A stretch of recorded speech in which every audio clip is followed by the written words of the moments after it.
Hello and welcome back to Just Gaming for Fun, and I'm Samuel, and the first thing I did this morning when I woke up was watch the Indie World Showcase. Now, when it comes to indie games, I've always been 50-50 on them. While I will never say I hate indies, but I can't say that I love most of them either. Most indie games that come out just don't catch my interest, but every once in a while, we get some gems like Shovel Knight, Rocket League, Hollow Knight, Cuphead, Castle Crashers, etc. And of course, the big one, Minecraft. What I'm trying to say is that there are more uninteresting indie games than amazing indie games that come out. So I'm hoping there's going to be at least one great indie in this video. So what I'm going to do is rank these games. And this is not going to be an overcomplicated multiple tier list. There are only two tiers: will play and not play. It's that simple. I can tell just from a trailer whether I want to play a game or not. Of course, there are a few factors that contribute to this, like gameplay and graphics. Just because a game has good graphics doesn't mean I want to play it. But bad graphics can really take me out of the game and make me never want to play it as well. It's a double-edged sword. So without further ado, let's jump into this direct so I can share my thoughts on each indie shown and rank them. To play or not to play? That is the question. The indie direct starts off with a bang when it comes to Blue Fire. I'm loving the music that's playing over this trailer. It really gets me pumped, and if I can expect more music like that during the gameplay, I'm going to be a happy camper.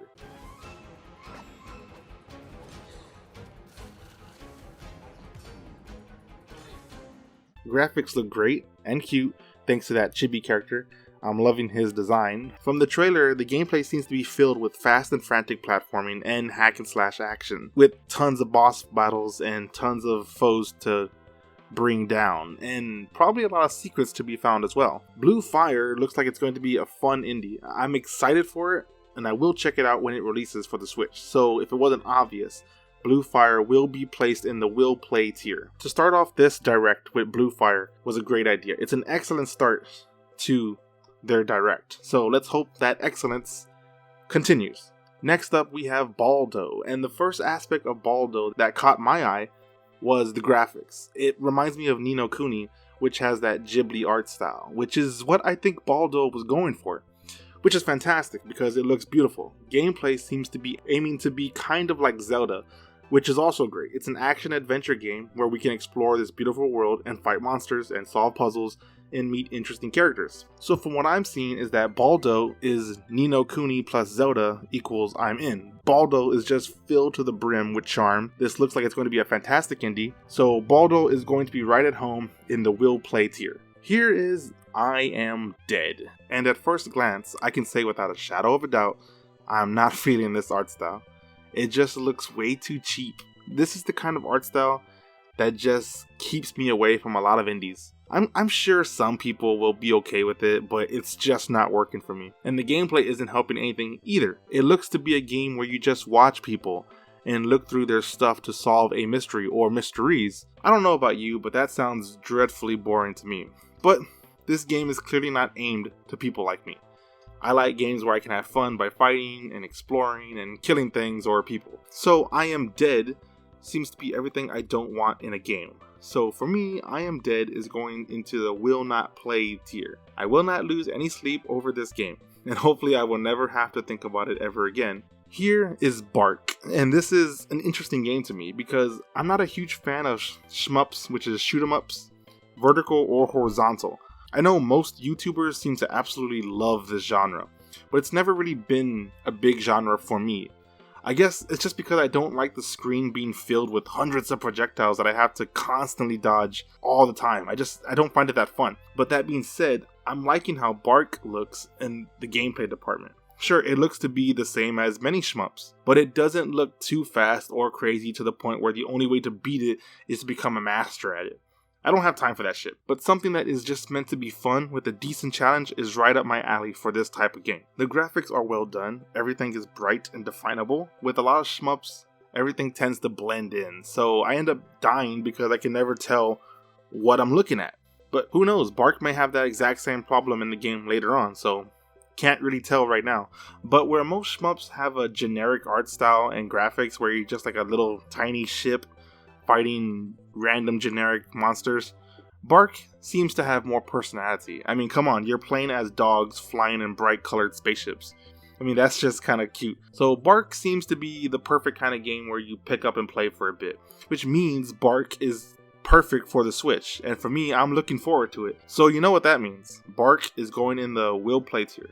Next up is Cyanide and Happiness Freakpocalypse, an art style that should be very familiar if you're ever on the internet on your phones. We have all seen the memes with this art style, so it was surprising to me to see a game connected to that. But this trailer leaves me feeling empty. On one hand, I love the art style, and I expect there to be some funny moments all throughout the game. But when I'm trying to figure out what kind of game this is through the trailer, I'm left scratching my head. Because that art style and movement through the world is reminding me of South Park: The Stick of Truth, which was a fantastic game, by the way. But the trailer says it's an adventure game where you explore, solve puzzles, and try to survive this world. Which all sounds good, but not once during the trailer did I see any combats. So if this is the kind of game that doesn't have any, well, then that's going to be a problem for me. I don't like games where I can't maim or kill something. So even though I'm liking how Freakpocalypse is looking, but that trailer and the lack of combat is making me feel like I should pass on this game. So I'll keep my eye on it until I know more about it, but as of right now, it's going to have to go into the will not play tier. Sorry, but that's just how I feel. Maybe it'll change, maybe I will play it, but as of right now, I'm not really feeling it all that much. Next up is Summer in Mara, and just like Freakpocalypse before, this game is giving me mixed feelings. On one hand, we have a game with a beautiful art style and a world that is very reminiscent of Wind Waker. Everything is bright and very lovely. I can see myself getting lost in this world and exploring the hidden unknowns of Summer of Mara. At first glance, Summer of Mara is hitting the right notes in gameplay. I can talk to inhabitants of this world, I can explore on the land and sea. I love seeing that shot on the boat traveling over the sea. It makes me feel like this is a huge world with tons of secrets just waiting to be found. And I love that you can even go in the sea and explore down there, which is fantastic. I love that. But then I see a few things that bring me down. It said two words that I don't like hearing when it comes to a game: farming and crafting. I hate farming. It's not fun in real life, and I've never found it fun in video games. I don't want to farm, I want to explore, and I want to save the world, and I want to kill a few creatures along the way. But farming, that's just not for me. And then we come to crafting. I know a lot of people love crafting in games, but I can't stand crafting. I hate that it's taken over JRPGs. In those games, I like to find or buy new weapons. It feels rewarding. When I find a weapon, it's like I'm being rewarded for exploring the world. When I'm able to finally afford a new weapon, it's because I'm being rewarded for all the battles I was in, killing monsters and fighting and collecting money. So either way feels rewarding. But when I have to search the world for parts and then put it all together, it doesn't feel rewarding. It feels like work. The last thing I want to be reminded of while playing a video game is work. And the last nail in the coffin for Summer of Mara is the lack of combat.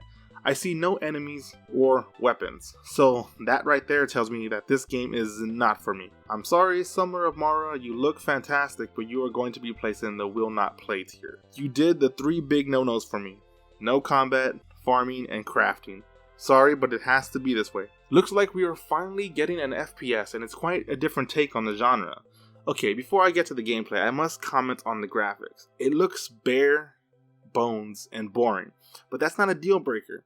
Quantum League is probably still very early in its development, and since it's an FPS, there is a lot that can be done to make each arena look awesome and feel unique. There is also a lot of potential with characters. You can go the Overwatch route or the custom created customizable route.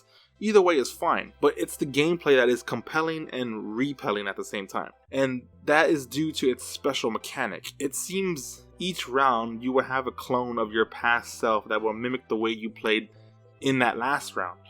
This sounds interesting because it's different and it can lead to a lot of well thought out strategies that can be used from round to round. It would certainly help freshen up the genre in terms of multiplayer FPSs. But at the same time, Quantum League has some hurdles. For starters, when you think of the average FPS fan, we tend to think of the typical Call of Duty gamer. And we know these people don't like to strategize. If they did, they wouldn't be playing Call of Duty. Most FPSs are just run and gun. Usually you don't have to think while playing these games. Now, it doesn't hurt, but it isn't required. The second problem I see is that it's on the Switch. Sure, it's not exclusive, but it will come to the Switch first. And I don't think of Nintendo consoles when I think of FPSs. I think of the PC and Xbox. Even though FPSs really kind of did get their start on consoles on the 64, which was a Nintendo console, but I digress. That's not to say that some Switch owners don't like a good FPS from time to time, but it's the genre that most Nintendo gamers don't play.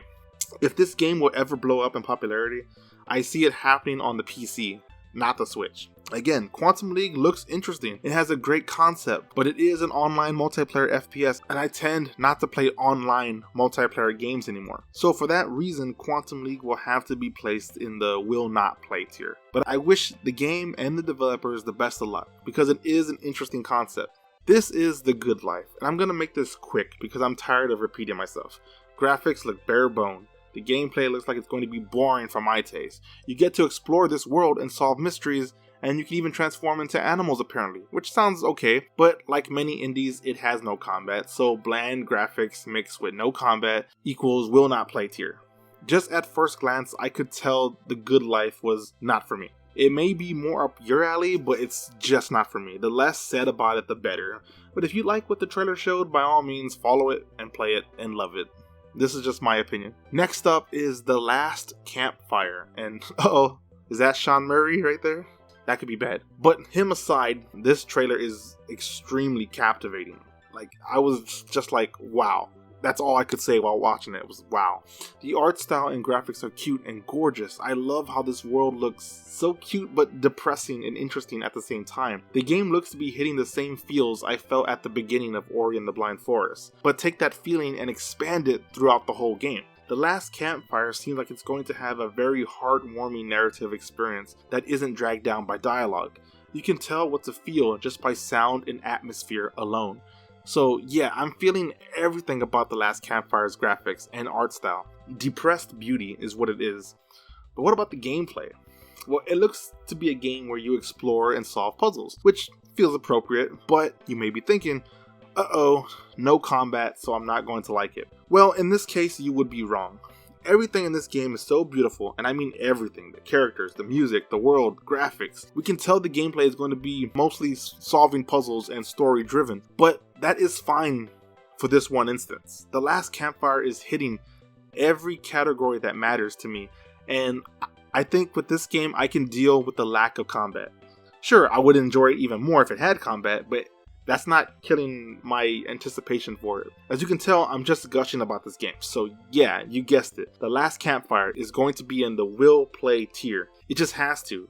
Just don't fuck this game up and do another No Man's Sky. But that most likely won't happen because this game already looks 10 times better than No Man's Sky. And plus, there's no Sony building up stupid amounts of hype for it. So that's always a plus. Okay, I think this video is going a bit long, so let's try to pick up the pace here. I'm going to make this one even quicker than I did for The Good Life. I am not interested in Pixel Junk Eden 2. I've never heard of the first game, and this gameplay just looks flat out boring to me. I also hate games where you're extremely tiny on screen, and the graphics just don't call to me at all. This is a huge pass for me, and it's going into the will not play tier. Sorry, but the moment I saw it, I knew where it was going. Okay, this is Faria. At least I'm pretty sure that's how you pronounce it, I don't remember. It's a strategy card game, which has a very nice looking graphical style, but that's all I like about it. I like strategy games, but I'm not down with card games. The only card game I ever played is Yu-Gi-Oh! And that's how it's going to stay. Sure, Faria, whatever, is a different kind of card game because it is a strategy game where you use cards to take over the stage while destroying your foes. Sounds and looks good. But I have to be honest, I know in my heart this is a game I would never play. So there it goes, right into the will not play tier. Sorry, but I just can't deceive myself. I just don't have much to say about it, and I know I will most likely never buy it or play it. So yeah, it has to go there. If there is one series of games I don't like playing, it is the Souls games and Bloodborne. That style of gameplay just isn't fun to me. And I like killing stuff, as mentioned before, but I don't like having to know and practice on how to fight each monster the correct way while dying countless times in the process. That's just not fun to me. And this game, Eldest Souls, seems to be exactly the same, except that it is in 2D and has pixelated graphics. Shit, it even has souls in the title. I already know that this is a game that I won't play. Sorry, but it has to be in the will not play tier. But for what the game is, for its genre, it does look awesome graphically, and it's fast and it's frantic, which is never a bad thing. If you like that style of gameplay, then I'm sure you're going to love the Eldest Souls. And it does look awesome, but I know it's just not for me. And last we have Exit the Gungeon, which is a sequel to Enter the Gungeon. Now I have to be honest, I have never played Enter the Gungeon, but I've always wanted to, but I'm just not a huge fan of roguelikes, and in today's modern indie age there seems to be too many freaking roguelikes. But Enter the Gungeon always looked interesting, and the same goes for Exit the Gungeon. From what I remember about Enter the Gungeon is that it had a top-down perspective, which is okay, but Exit seems to have a side-scrolling perspective, which I personally like more. So gameplay looks great, graphics have their charm, but Exit the Gungeon has one thing over all these other games shown today, and that is that it's out today on the Switch. If you want to play it, you can today. It's there. I just bought it right now, and it's downloading. I will be playing it the moment I finish this video, so by the time you will be watching this, I will be playing Exit the Gungeon. So yeah, it's on the will play tier. So that's all that was shown today. And before we wrap up, I want to pick my top 3 games shown today in no particular order. These are just the 3 games that in my opinion looked to be the best ones out of all the ones shown. So number 1 is Blue Fire, 2 is The Last Campfire, and 3 is Baldo. All 3 of these games look fantastic, and I really want to play these games sooner rather than later. And a quick shout out to Bark and Exit the Gungeon. They look awesome as well, but didn't catch my eye like those 3 games did. So what did you think about today's Nintendo Switch's Indie World Showcase? What looked awesome and what didn't? Let me know in the comments your top 3 favorite games on this list. I'm curious to see what people liked or didn't like. That's it for now. I hope you enjoyed the video, and if you did, please leave a like. If you want to, there's no pressure. If you want to see more of me, then hit the subscribe button. And if you want to know what I'm up to, you can always follow me on Twitter. Link will be down in the description. So, that's it for today. I'm Samuel from Just Gaming for Fun, and I hope you all stay safe out there. And just remember, keep on gaming, gamers.